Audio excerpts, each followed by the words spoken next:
বন্ধুরা, তোমরা কেমন আছো? আশা করছি ভালো আছো। আজকে তোমাদের আমি করে দেখাবো নরম তুলতুলে বাটি কেক। তাহলে চলো কিভাবে করি তোমাদের সঙ্গে শেয়ার করি। আমি একটা মিক্সিং বোল নিলাম, তার মধ্যে আমি 75 গ্রাম মতন সাদা তেল দিয়ে দিলাম। এবার এই তেলটার মধ্যে আমি দিয়ে দেব 150 গ্রাম গুঁড়ো চিনিটাকে গুঁড়ো করে নিয়েছি, গুঁড়ো চিনি দিয়ে দিলাম। এবার এই চিনি আর তেলটাকে ভালো করে সুন্দর করে বেশ মিশিয়ে নেব। দেখো মিশিয়ে নিয়েছি। আর এখানে আমি এই কাপের 1 কাপ দুধ নিয়েছি। প্রথমে অল্প দুধ দিয়ে এটাকে আমি একটু ফেটিয়ে নিচ্ছি দুধ দিয়ে। এবার আমি 200 গ্রাম ময়দা নিয়েছি। দেখো আমি অল্প অল্প করে ময়দা এর সাথে মিশিয়ে দিচ্ছি। একসঙ্গে সব ময়দা ঢেলে দেব না, আবার আমি অল্প একটু দিয়ে দিচ্ছি। আবার আমি এটাকে মিশিয়ে নিচ্ছি।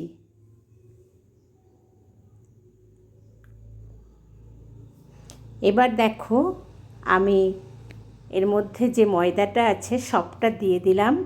দিয়ে আমি এটাকে ভালো করে মিশিয়ে নিচ্ছি। আবারও আমি এর মধ্যে অল্প দুধ ঢেলে দেব, একবারে দুধ দিয়ে দেব না।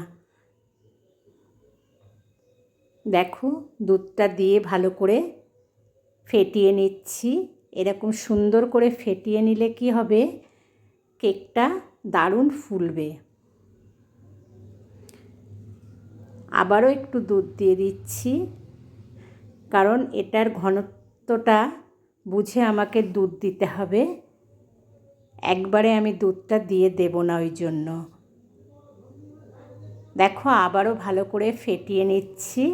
নিয়ে এবার যে অবশিষ্ট দুধটুকু আছে আমি সেটা দিয়ে দেব। আবারও একটু দিলাম, দিয়ে একটু ভালো করে ফেটিয়ে নিয়ে আমি আর যে দুধটুকু আছে সেই দুধটা আমি এর মধ্যে ঢেলে দেব। দেখো ঘনত্বটা আরেকটু দুধ আমাকে দিতে হবে, তার মানে আমার ওই কাপের 1 কাপই দুধ এতে লেগে যাবে। এবার আমি এটাকে খুব সুন্দর করে বিটার দিয়ে বেশ ভালো করে ফেটিয়ে নেব। এবার ফেটিয়ে নিয়ে এর মধ্যে আমি 1/2 চামচ দিয়ে দিলাম বেকিং পাউডার। আর বেকিং পাউডারটা 1/2 চামচ নিয়েছি, তারও অর্ধেক নিয়েছি বেকিং সোডা। বেকিং সোডা আর বেকিং পাউডার দিয়ে ভালো সুন্দরভাবে একটা পেস্ট করে নিয়েছি, একটা ব্যাটার করে নিয়েছি। এবার এর মধ্যে আমি টুটি ফুটি দিয়ে দিচ্ছি। প্রথমে হলুদ কালার দিলাম, তারপরে লাল কালার, এবার এর মধ্যে দিয়ে দেব সবুজ কালারের। এটা দিয়ে এটাকে আবারও আমি বেশ সুন্দর করে দেখো ফেটিয়ে নেব।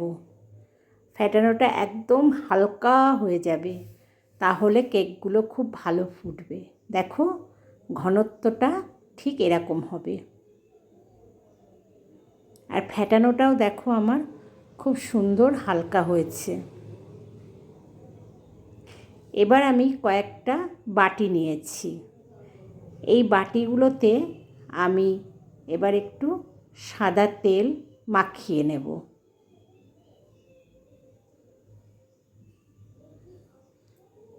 এইভাবে আমি সব বাটিগুলোতে সাদা তেল মাখিয়ে নেব। দেখো আমার সব বাটিতে সাদা তেল মাখানো হয়ে গেছে। এবার আমি একটু করে ময়দা এই বাটিতে দিয়ে দেব, তারপর বাটির গায়ে বেশ ছড়িয়ে দেব ময়দাগুলো। দেখো সব বাটিতে দিয়ে আমি বাটির গায়ে বেশ চারিদিকে ময়দাগুলো ছড়িয়ে দিয়েছি। এবার আমি যে ব্যাটারটা করে রেখেছি কেকের, বাটিতে ঢেলে দেব। এক একটা বাটির একটু ফাঁকা রেখে দেব, কারণ কেকটা ফুলবে, তার জন্য একটু ফাঁকা রাখতে হবে। দেখো পরপর আমি এরকম করে সব বাটিতে দিয়ে দেব। সব বাটিতে আমার ব্যাটারটা দেওয়া হয়ে গেছে। এবার আমি এই টুটি ফুটিগুলো একটু ময়দা মাখিয়ে রেখেছিলাম, তাহলে এগুলো নিচের দিকে চলে যাবে না। এবার আমি উপর থেকে সাজিয়ে দিচ্ছি। সব কটা বাটিতে আমার সাজিয়ে দেওয়া হয়ে গেছে। এবার আমি গ্যাসে একটা কড়া চাপিয়ে দিয়েছি। আমি হাই ফ্লেম দিয়ে কড়াটাকে 5-7 মিনিট বেশ ভালো করে গরম করে নিয়েছি। তার মধ্যে একটা স্ট্যান্ড বসিয়ে দিলাম। এবার উপরে একটা থালা দিয়ে দিলাম। থালা দিয়ে এবার আমি থালার উপরে বাটিগুলো সব পরপর সাজিয়ে দিচ্ছি।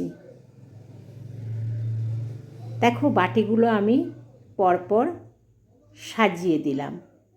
এবার গ্যাসের ফ্লেমটাকে লো করে দিলাম, দিয়ে একটা থালা দিয়ে ভালো করে ঢেকে দিয়ে আমি 40 মিনিট বেক করে নেব। প্রথমে 20 মিনিট করে নেব। দেখো প্রথমে আমি 20 মিনিট করে নিয়েছি। দেখো কেকগুলো কেমন সুন্দর ফুলেছে। এবার উপরে একটু কালার আসার জন্যে আর কেকগুলোর উপরে বেশ একটু গ্লেজ হওয়ার জন্যে আমি একটু সাদা তেল ব্রাশ করে দিচ্ছি। আমার সমস্ত কেকের বাটিতে ব্রাশ করে দেওয়া হয়ে গেছে। এবার আমি আবার ঢাকা দিয়ে 20 মিনিট বেক করে নেব। 20 মিনিট পর আমি দেখো খুলছি। দেখো কেকের রঙটা বেশ চেঞ্জ হয়ে গেছে, বেশ চারিদিক দিয়ে ব্রাউন কালার এসে গেছে। আমি এটা গ্যাসটা অফ করে দিলাম। এটা এবার আমি নামাবো। নামিয়ে তোমাদের দেখাবো। ঠান্ডা হয়ে গেছে আমার, নামিয়ে ঠান্ডা করে নিয়েছি। এবার আমি বাটির থেকে কেকগুলো তুলে নেব। তার জন্য একটা বাটি নিলাম, নিয়ে দেখো একটা চাকু দিয়ে বাটির গা থেকে কেকটাকে ছাড়িয়ে নেব। এবার কেকটাকে আমি বাটির থেকে ঢেলে ফেললাম। দেখো কত সহজে নেমে গেল, আর পিছনের কালারটাও কত সুন্দর হয়েছে। দেখো আমি আর একটা বাটি থেকে কেক বের করে তোমাদের দেখাচ্ছি। আর এগুলো বাচ্চাদের টিফিনেও দিতে পারো, আর বাচ্চারা এটা খুব আনন্দ করে খাবে আর খুব ভালোবাসবে। দেখো কি সুন্দর দেখতে হয়েছে। এভাবে আমি সব কটা কেক বাটির থেকে তুলে নেব। দেখো আমি সব কটা তুলে নিয়েছি, আর কতটা সফট হয়েছে দেখো, মুখে দিলেই মিলিয়ে যাবে, এত সুন্দর এগুলো খেতে হয়। আমি তোমাদের একটা কেটে দেখাচ্ছি বন্ধুরা, কতটা নরম হয়েছে। তোমরা অবশ্যই বাড়িতে একদিন ট্রাই করে দেখো। দেখো কতটা নরম হয়েছে। আর দেখো বন্ধুরা, যদি ভালো লাগে চ্যানেলটাকে একটু লাইক, শেয়ার, কমেন্ট করো, আর একটু সাবস্ক্রাইব করো।